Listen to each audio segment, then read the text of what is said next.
গাইবান্ধায় কোটা সংস্কার আন্দোলনের নামে বিভিন্ন সরকারি স্থাপনায় তাণ্ডব চালিয়েছে নাশকতাকারীরা।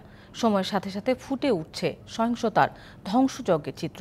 পরিকল্পিত এই সহিংসতার ক্ষতির পরিমাণ কোটি টাকার উপর। এরই মধ্যে নাশকতায় জড়িত থাকার অভিযোগে অন্তত ৭৩ জনকে গ্রেফতার করেছে পুলিশ।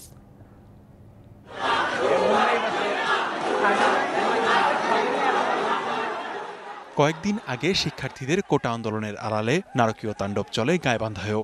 ১৭ ও ১৮ জুলাই জেলা জুড়ে সহিংসতা চালায় নাশকতাকারীরা। তাদের মূল টার্গেট ছিল সরকারি গুরুত্বপূর্ণ স্থাপনা। হামলা ও ভাঙচুর করা হয় পুলিশ সুপারের কার্যালয়ে ও রেল স্টেশনে। আগুন দেওয়া হয় আওয়ামী লীগ অফিসে। বাংলাদেশ আওয়ামী লীগ গাইবান্ধা জেলা শাখার যে কার্যালয়টি রয়েছে সেই কার্যালয়টি তারা আক্রমণ করে এবং একদম বিধ্বস্ত করে দেয়। একটা সেকেন্ডে হাজারো ঢিল পড়ছে এবং আমি জানালা দিয়ে দেখছিলাম যে এরা কোনো ছাত্র না। ওই দুষ্কৃতকারীদের আঘাতে আমি নিজেও, আমার হাত ভেঙে গেছে, নিজেও আহত। রেলওয়ে কর্তৃপক্ষ ও পুলিশ জানায় হামলায় কোটি টাকার ক্ষতি হয়েছে। বিভিন্ন ঘটনায় 350 জনকে আসামি করে 3টি মামলা করা হয়েছে।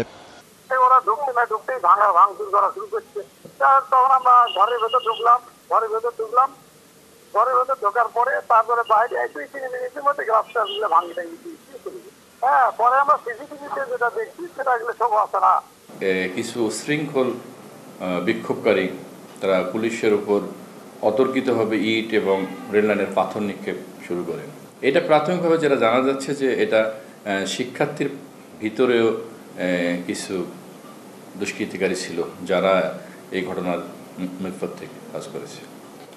সিসি ফুটেজ আছে, ভিডিও ফুটেজ আছে, এগুলো দেখে শনাক্ত করে আমরা বাকি আসামিদেরকে গ্রেপ্তার করব এবং আইনের আওতায় আনব। এসব সহিংসতার ঘটনায় গাইবান্ধায় পুলিশ সহ আহত হয়েছেন অন্তত 100 জন। DBC news desk.